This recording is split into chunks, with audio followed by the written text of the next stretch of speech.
I think I must have left before you'd mentioned the making.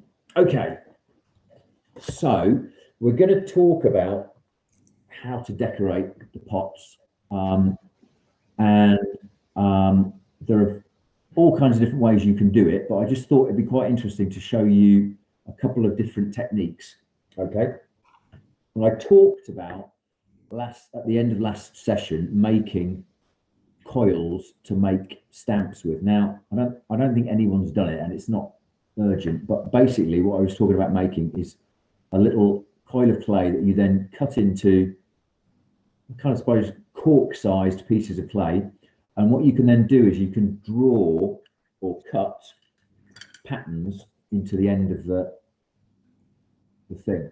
Now, if you, like me, if you've got a piece of clay that's damp today, you could make a stamp, but you can't really use it because the clay needs to be at least completely dry or fired. So we might make some and then use them in a future session.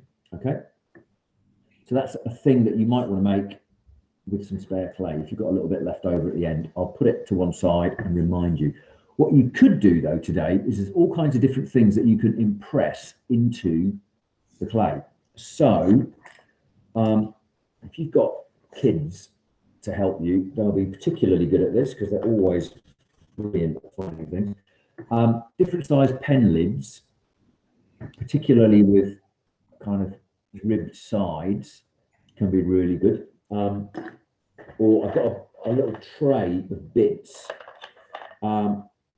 Beer bottle tops can be quite good for a pattern.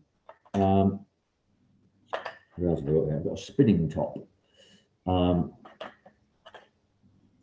nail head might work quite well with a little cross in it. Old bottle tops, get a double, that's a washing up liquid bottle top, so it'll give you a double circle. And the good thing about using things to press into your clay is that obviously you get a perfect shape every time, and all you have to do is concentrate on spacing them out and pressing an even amount to get a repeat that looks good. Okay, so that can be quite handy. And then the other things that are really useful are either to have, I talked about coffee stirrers and then discovered that I haven't got any. Classic. I've got, this is a barbecue skewer. So it's got quite a sharp point. If you haven't got a pencil, a barbecue skewer might be quite good. The only thing I would say is, because it's wooden and because the clay is still going to be damp, the end of the skewer eventually is going to get softened and you won't get very good marks out of it. So the best thing to use, and the one thing I haven't prepared, which is odd, I thought I had prepared, is a sharp pencil. Okay, so I'm going to have to get myself a sharp pencil. What I'm also going to do is I'm going to get some pictures that I've got over on the side of pottery by Mata Ortiz, which I thought it would be worth showing you this just to give you some ideas of what you might want to do. So I'm going to stop the recording for a minute and grab the bits I need. Okay, so as I was saying, a really sharp pencil is really handy because the lead won't be affected by the water content of the clay, and you can draw in the surface of the clay to varying degrees with it. If you've got a pencil that hasn't been chewed by a dog, you've also got the back end of the pencil, which often is either round, or if you've got a Staedtler pencil, is hexagonal. And that again can make quite a nice little indentation mark. Okay, so pencils, if you've got nothing else, pencils are really handy. I wanted to just show you, this is some work by a pottery center is the best way to describe it. There's an area in northern Mexico, I think it's in the Chihuahua region, and there is a village there called Mata Ortiz. Somebody needs to turn their microphone off. Is that? Hello. This is the Katie joined us. put some feedback. And Mata Ortiz is really interesting because there's historically in that region for thousands of years, there have been cultures that have created pots, and there are shards all over the place in the soil where the farmers work. And one of the farmers back in the 70s decided that he'd had enough of eking a pitiful existence from trying to raise crops in Mexico, which can't be easy in the best of times because of the temperature. So he decided he'd revive the pottery tradition, and he basically creates pots like this, and they're quite. You can if you know anything about Mexican or Latin American pottery, you can see that they're quite like Pueblo Indian designs, or like the Mayan pottery or the Aztec kind of pottery. The colours are often very basic, just reds and blacks, and the colour of the pot surface. But they've got this amazing kind of very abstract, very kind of modern looking pattern design to them. And the patterns don't particularly repeat. So if, like me, you're not great at repeating patterns and spacing, this is a really nice reference point for you, okay? And they're quite kind of stylized, and there's lots of different variation in them. So that might be something that you might want to think about. Quite mathematical. They use paintbrushes that are often one hair thick to do the painting with, and then they just make little kilns on the street to fire them in.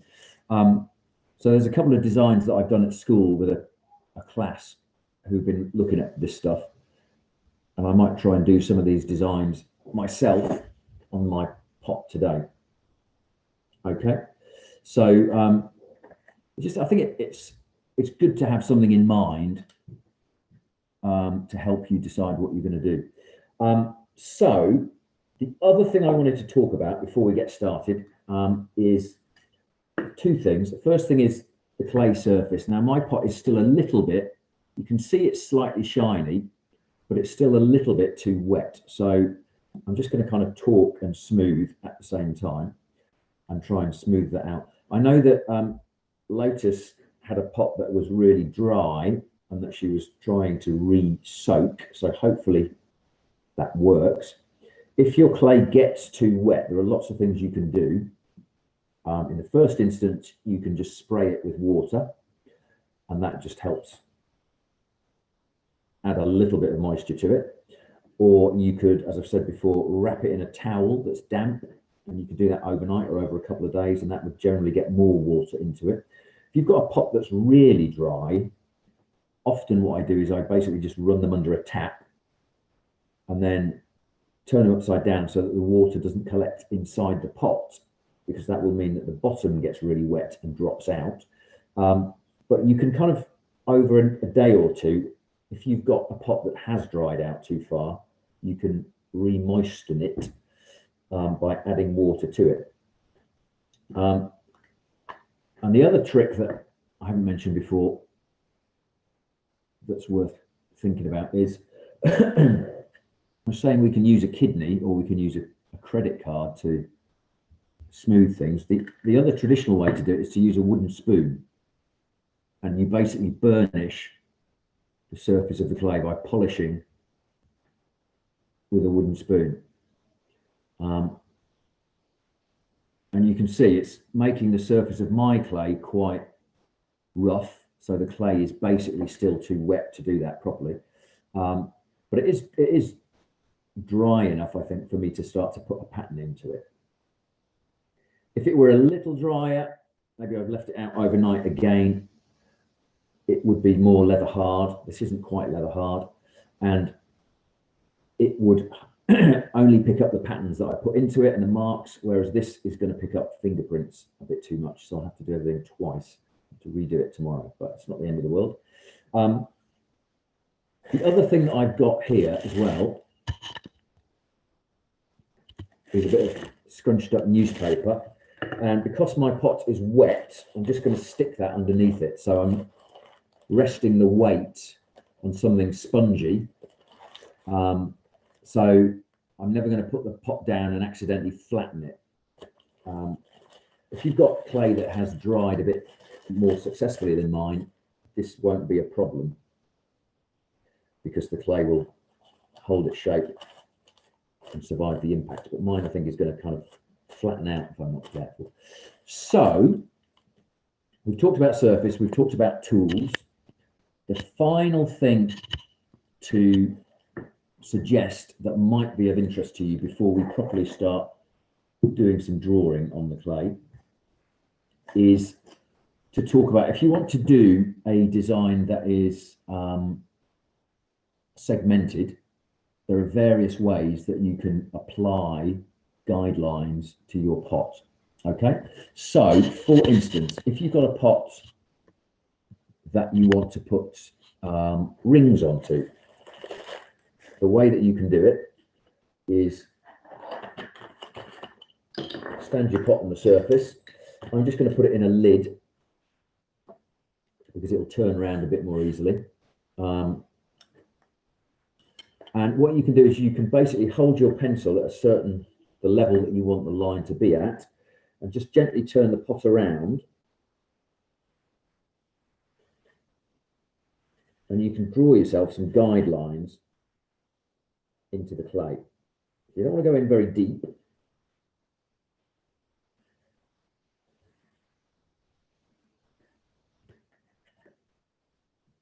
So you can see where I started and where I've ended up. Doesn't quite match up, but I've got a guideline all the way around.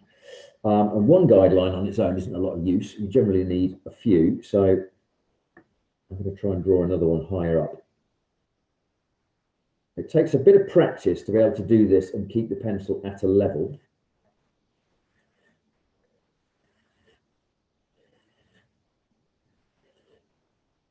So what you might want to do is, if you've got a piece of cardboard, you could create a kind of cardboard wall and tape your pencil on so that your pencil is at a set height, and then you could turn it around. That might be a kind of solution. So I'm just going to do a couple of guidelines on here, and I'm probably going to rub them off, frankly, because I'm going to try and do a Matter-Ortiz pattern, and I don't need guidelines for that. But just to give you an option. And as you can see, if there's any mistakes, the beauty of using a pencil, as long as you're not going in deep, is that the pencil line is quite shallow, and you just rub it out if you get it wrong. So it's one of the beauties of clay, is it's very forgiving. The other thing that you might want to do is you might want to do lines vertically. And my suggestion for that is the easiest way to do it is to stand up and look down the pot, and you can then mark. And the easiest way to do it is opposites. So you can mark quarters or eighths or halves or whatever onto your pot surface. And again, then just lightly draw them down.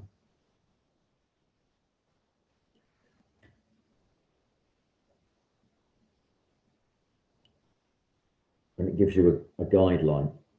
I saw somebody do an amazing video on Instagram the other day where they'd put a whole grid of vertical and horizontal lines onto a pot like this. And they were all about, I don't know, let's say they were about a centimetre apart, their lines, so really close together. And then they'd taken a tool like this, a loop tool, and they just scraped across each one of those lines to create individual dents in the surface. And the dents at the top were narrower, and the dents in the body, where it gets wider, got wider, and then they got thinner again. So it's absolutely amazing how they've done it. Really simple technique. Okay, so we've talked about potentially marking out. We've talked about the kinds of tools that you might want to use. We've talked about stamping things or impressing things.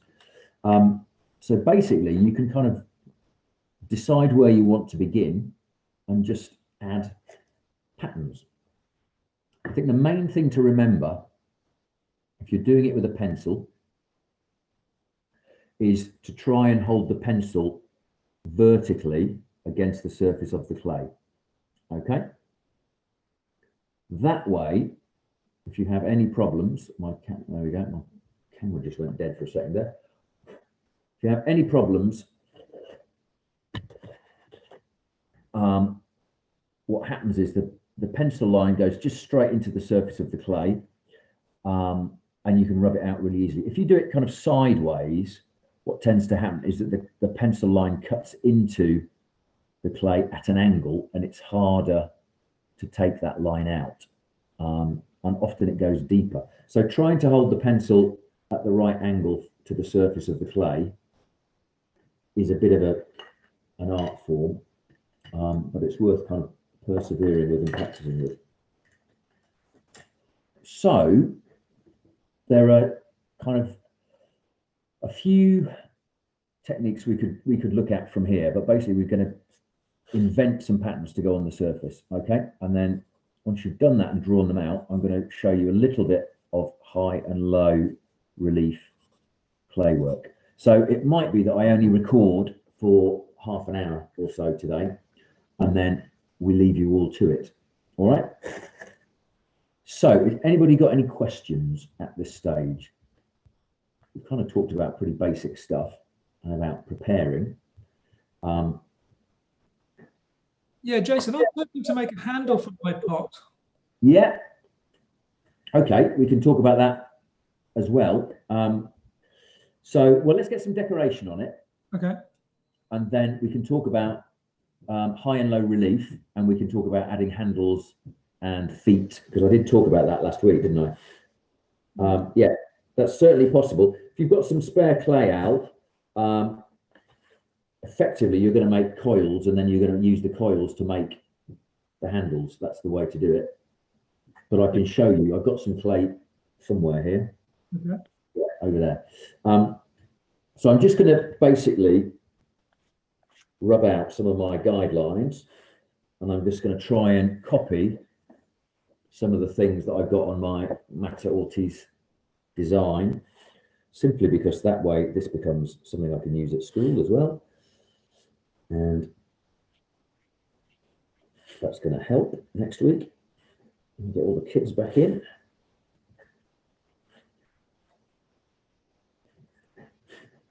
Okay, so basically I've smoothed out the guidelines because I don't want to use them. What I'm going to do is, you can see from the design that I've got, there are various curving lines, and they kind of center around this triangular shape in the middle. So I'm just going to draw that triangular shape on and just extend those lines out. So it's entirely up to you how you want to do this. You might do just random patterns on the surface, rows of things, vertical columns of things, or horizontal rows of things would be kind of classic pottery designs that we see in all kinds of different variations, but whatever you feel like doing, really.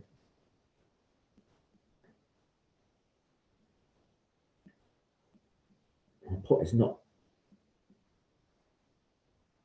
entirely smooth enough, so I'm just going to giving it a bit of smoothing. I had a job interview this week, so I've not really been on the pottery production focus much. I've been preparing stuff for that instead.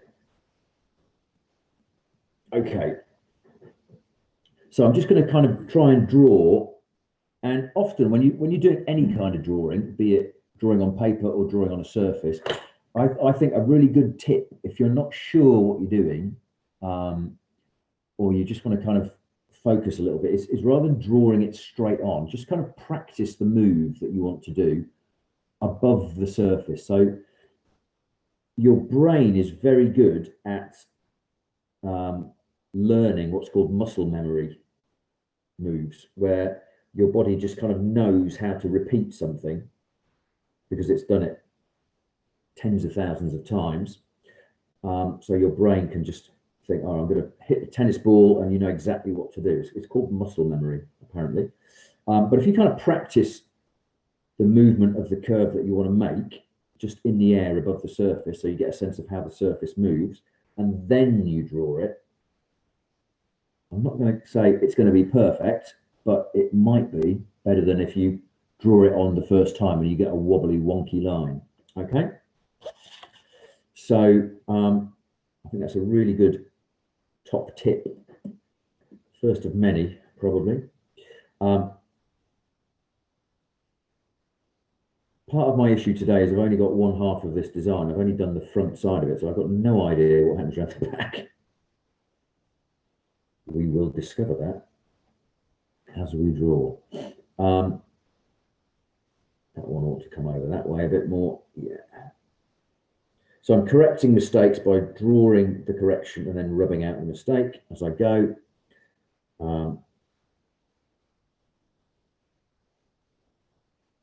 So I've got a kind of shape drawn on. And we could kind of draw on a whole series of different things. And as I say, if you're kind of doing guidelines, do it as lightly as you can, because then it makes it really easy to rub out. One of the things I find that I often do is when I'm drawing, if you're trying to draw parallel lines in a sequence,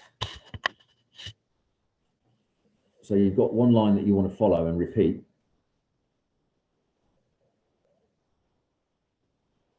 Sometimes the best way to do that repeating line is not to look at the line you're drawing. It's either to look at the line that you're copying or to look at the space in between the lines. So you're concentrating on the width in between the lines. It also really helps if you've got complete movement of your arm from your shoulder down. So you're not resting your palm much. You're not resting your elbow on the table. That's gone a bit wonky. So you've got the complete motion of your arm from your shoulder, your elbow, and your wrist to draw the lines. It's a very difficult thing to do. I had a colleague when I studied to be a set designer who was Italian, and she came over to study in Britain because she said she'd studied to be an architect, and they spent 4 years learning to draw straight and horizontal vertical lines, and it drove her mad. So she decided to go and study in another country instead when she got her first degree. So that kind of obsessive doing it and doing it again is a very traditional way of working. Okay, so I'm just starting to put various marks and things on it. And it's really obvious that my clay is going to be quite tricky to work with today. But we'll just keep going. You just have to kind of smooth out the errors as you go. Use your thumb as an eraser. And I imagine to draw my entire design onto this clay is probably going to take me several hours. So I'm not going to do all of it. I'm just going to do bits of it. So I've got the main kind of two of the main arching curves on here that I've taken from this shape. And now what I'm going to do is I'm just going to kind of draw on some of the repeating circles.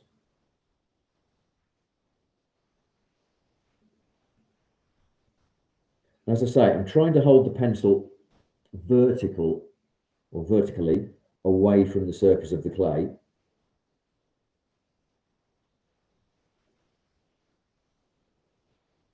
And what you will find is as you draw into the surface of the clay, obviously a little bit of the clay surface is displaced because you're pushing into the surface of the clay. So it's either going to be compressed or it's going to be scraped. And you end up with a series of little kind of peelings of clay, which I don't know if there is a technical term for them in clay, but I tend to refer to them as burrs, which when you're talking about metalwork and there are little kind of fragments of metal coming off, you tend to talk about them as burrs, I think. So that seems to be a good term to use.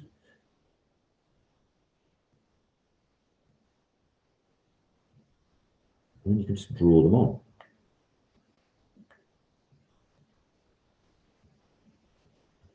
Whatever the design is. So there's a series that I've drawn as circles. Now, they're slightly different sizes, they're slightly different widths. I'm drawing it upside down and back to front. in order for the camera to see it, so it's not gone brilliantly well. Just to show you by comparison, if I use something instead, just waiting for my camera to come back on. Here we go. Okay, I think I'm still recording, but I've just been dropped out of my computer. There we go. Yeah. If I use a bottle, an old bottle top instead, obviously I can get really nice, neatly shaped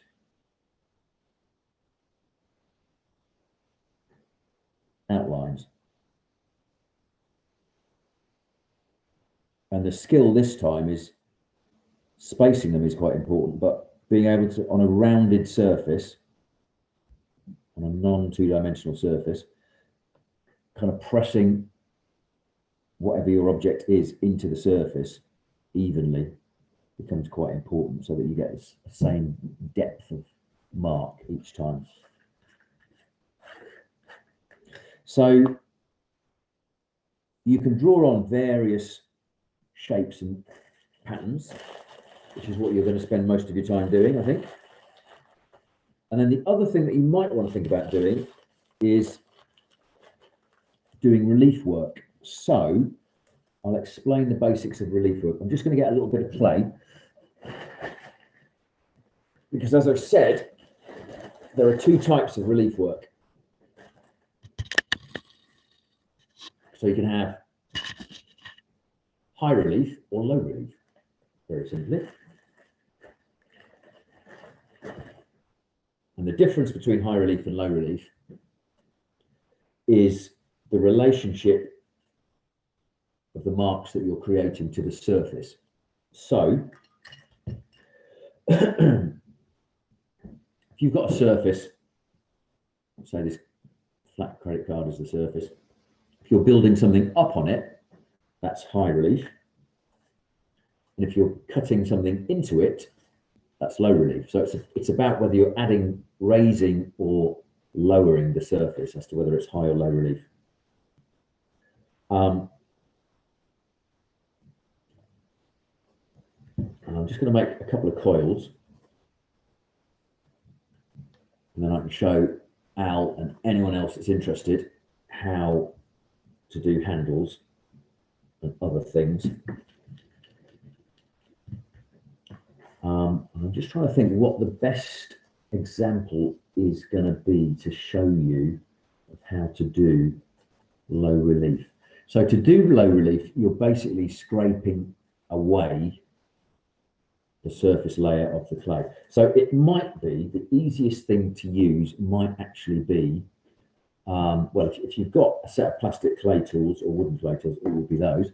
But it might be a knife, just a normal table knife.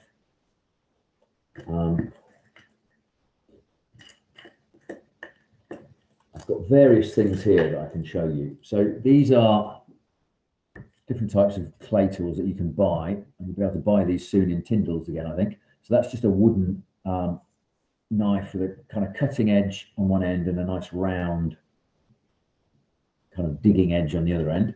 This is a plastic version, which again has got a nice rounded off end and then a flat head, which could be quite good for cutting.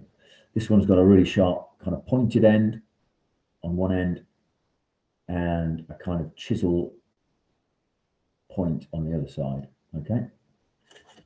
So what I was saying before, if you've got any coffee stirrers, those could be really good for this kind of activity, where you've got something that's relatively narrow, maybe kind of 5 millimeters thick or something like that, and it just allows you to scrape away part of the surface. So I'm going to use this because this is the right kind of size. But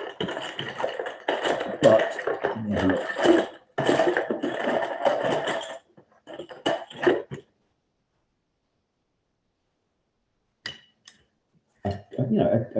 A table knife and fork kind of knife could be quite good for this activity as well.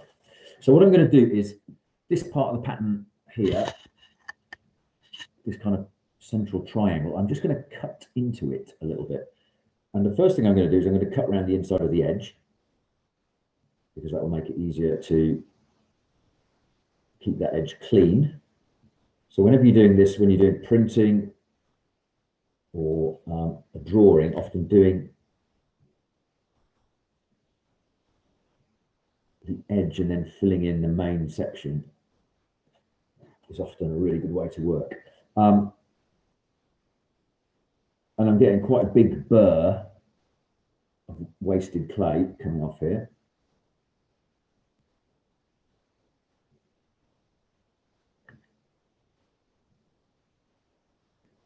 So you can see I've just kind of cut it in, and already it's starting to catch the shadow really well. So one of the things about relief work that makes it really interesting is that it makes very three-dimensional effects when it's lit from the side. Okay, so most kind of ancient civilizations, the Greeks, the Egyptians, the Persians, the Aztecs, had low relief carving. And it's brilliant because it means that you can carve into a flat surface like a tablet, or the top display on the Parthenon in the British Museum. If you've ever been, the Parthenon marbles are there, the Elgin marbles, and there's a whole series of panels that ran around the top of the Parthenon on the Acropolis, with on one side, I think they're people on foot bringing offerings to the temple, which was the temple of Athena, I think. Would make sense, it was in Athens. And on the other side, there's a series of incredible carvings of horsemen. And I've drawn these things several times. Whenever I'm in London and I'm kind of stuck, or the train is late because King's Cross is quite close, I've got a couple of hours to kill that I wasn't expecting. I have to go and have a look at them.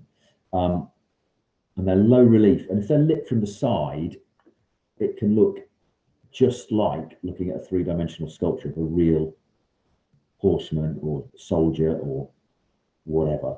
So I'm just kind of carving away, first of all, with quite long, thin marks. And then, so I've carved straight into the clay, and then I'm using the side to kind of flatten it out afterwards. And as I say, because you won't have clay tools, a kitchen table knife or a wooden coffee stirrer might make a really good kind of tool to do this with. I'm all in favour of making use of stuff that you find around the house for this kind of thing. The impact of Blue Peter on my early life.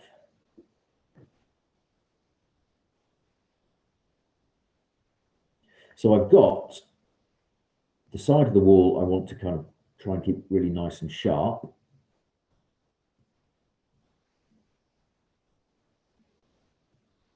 So I'm just going to recut that.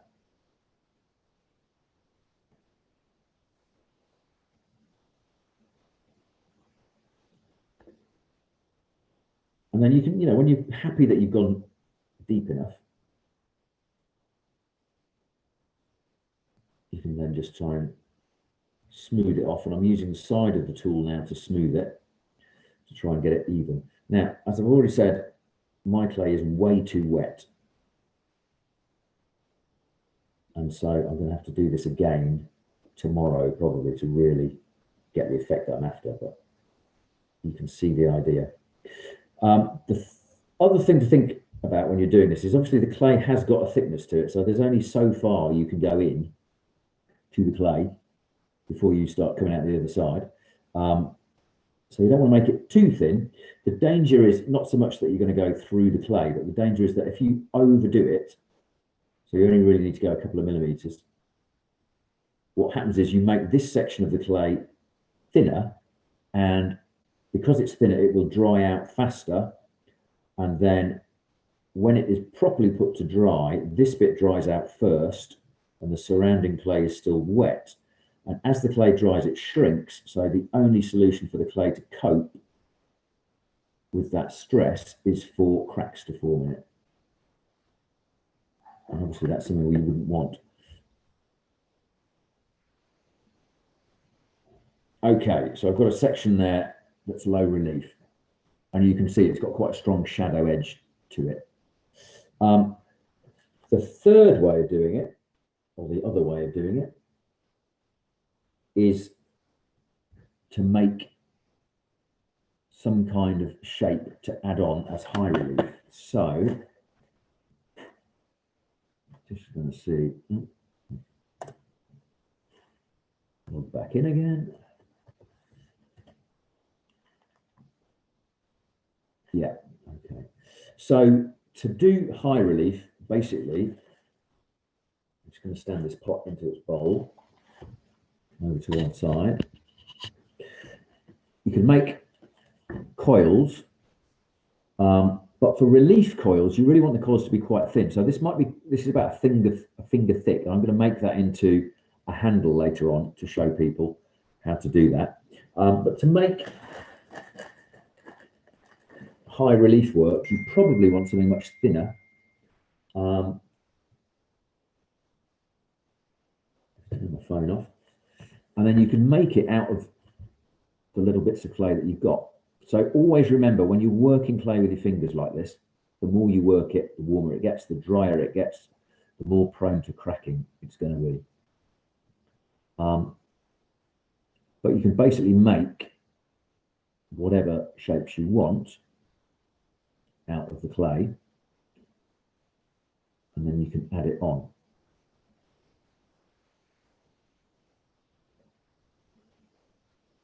So if I wanted to add a line, or I wanted to add some little ball shapes or some points or something like that, you can do all of those things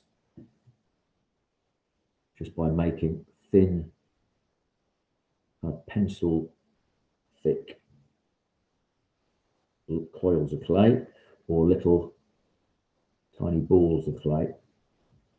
And because we've got leather hard clay now, we need to join it a bit more carefully. So I'm going to show you in a second how to do that. Just discovered a load of dents in the back of my clay. So if my clay was properly leather hard, this wouldn't be happening. But as I said, it's not. I've accidentally got some dents in it. So I've got some shapes that I can join on. And it might be that you want to put, you might want to make the rim a little bit more pronounced, or you might want to put lines in as part of your design, or spirals or curls or whatever. You can shape the things and then you can add them on. And the trick to adding them on is to use a process called slip and scruffito, which we've talked about, but I don't think I've shown you. Slip and scruffito is really simple. It's two things. The slip is basically liquid clay, and the scruffito is just scratching. So to make liquid clay, you just need a little pot of clay. So you make a tiny pinch pot, take a little ball of clay about the size of a golf ball, push your thumb into it. It doesn't need to be in any way perfect. It just needs to have solid walls. And ideally you need a paintbrush, because you're going to paint it on. So I've made a little pot, and I'm just going to get a little bit of water and grab a brush. And just stop there, recording, and we'll come back to it in a second. So for any kind of joining, when the clay is not very wet, very plastic, straight out of the bag, it's advisable to use the technique of slip and scruffito. You could try and use one and not the other, but generally it's better to use both. So as I've said before, when you're joining clay and you've got two separate parts of clay like this, when you stick them together, there's not a lot of joining going on. So it's effectively, you're sticking two pieces of clay together, And as it dries, the likelihood is that it's going to peel apart because they're just two bits side by side. If you scratch the surface of it so that the surface opens up, and then you scratch the other surface, when you put them together, there's a chance that they're going to bind a little bit closer together, so they're stronger. But if you scratch them and you join them with slurry, which is wet clay, that whole thing melts into one or blends into one, and you've got something that actually is physically one thing. So all you need to do, and you might not want to do this at all, but I'm just going to show you anyway, is just take your little pot, you put a little bit of water in the bottom of the pot, and you just mix with an old paintbrush the clay into the water until it's quite gloopy, and generally people say like double cream, so it won't drip off the brush. And then to do your join, you scruffito with little scratches one side of the clay, one side of the join, and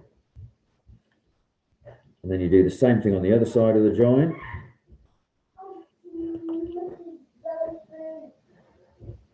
And you add it on. So that's where it's going to go.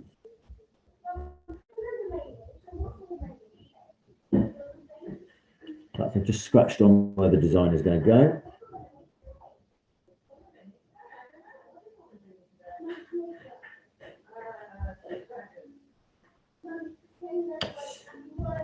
So I've kind of scratched on the surface where it needs to go, and then I'm just going to put my slip over the top.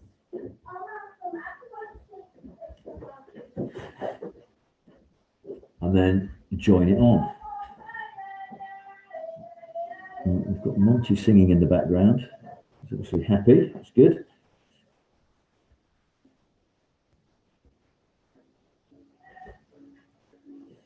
Just a gentle little kind of circular motion to push it into place, and that helps the clay, liquid clay, kind of find its way into the scruffito marks that you've made. And then you can always later on, with a brush, maybe with a bit of slip on or with a clean water brush, just then paint around those edges until you get the effect that you want. Okay. So for instance, if we're going to make a handle for Al and anyone else that wants to make a handle, you make your handle out of a coil of clay. Make sure it's long enough. Better be too long than not too long. You want to put a little bit of a twist, the flexibility into the handle, so it needs to be tipped to one side. Got a bit of water spillage here. Let's get rid of that. Newspaper. Sort that problem out.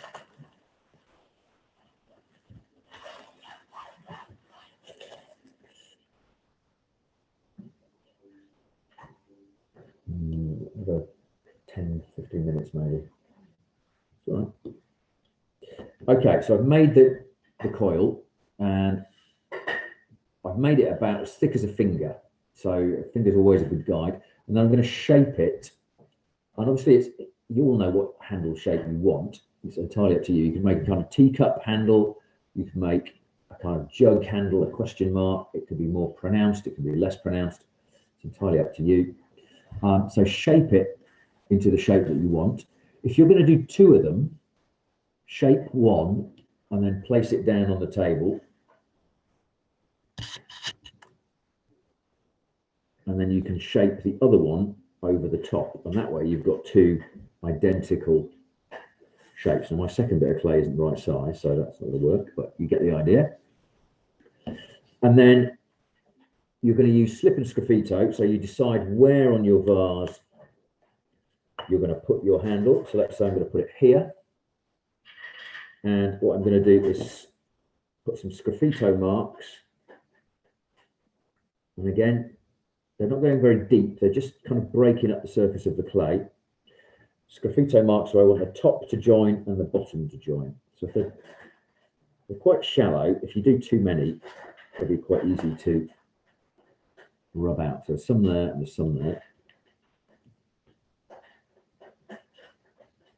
And then I've cut off the top so I can press it on, and I'm going to smooth the side.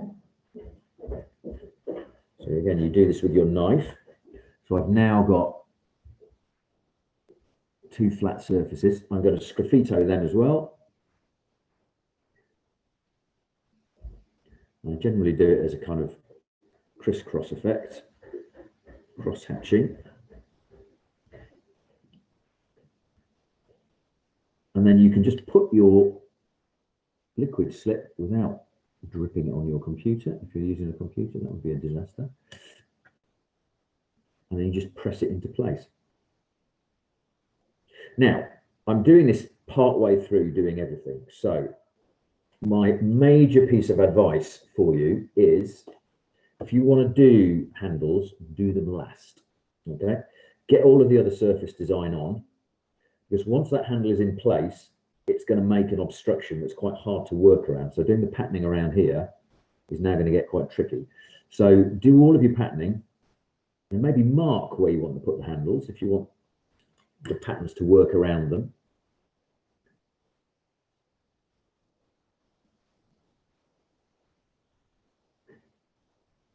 And then you can, once you've got your handle on, you can just smooth over around it and get rid of any now extraneous little blemishes and scruffito marks that shouldn't be there. Okay, so I've got one on the side. I could do one on the other side. It would have probably been nicer if I'd have lined it up a bit better, nearer, so that this was kind of 90 degrees from that, but I'm just sticking things on to show you techniques. That feels quite firm, actually. Obviously, until it's fired, that handle is totally useless. If you were to pick it up by it, it would just come off in your hand. So you've got to kind of protect it quite carefully now. Anything that's sticking out like this is going to dry quicker, because obviously 360 degrees of the surface is now exposed, whereas the body of the clay, the outside surface, is more exposed than the inside surface. So that will dry at a different rate. And if it's all kind of wrapped up and bagged, it won't be a big problem. But sometimes what people do is they wrap a little bit of cling film around the exposed weaker parts so that they've got more strength as well. Okay, so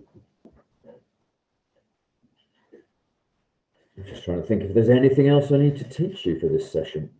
Basically, I need to let you get on with it. We've talked about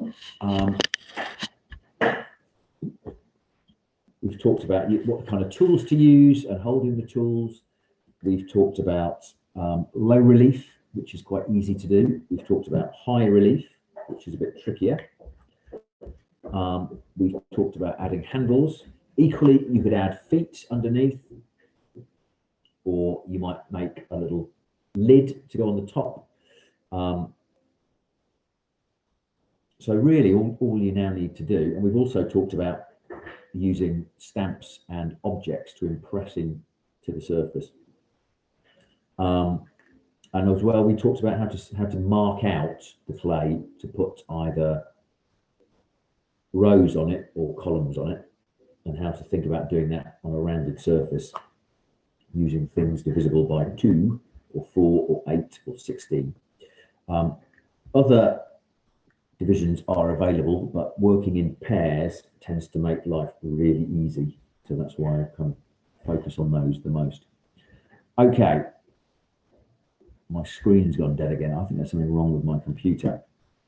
It keeps cutting out, but I can cut back in again. There we go. And there you all are. So I think I'm going to stop recording there.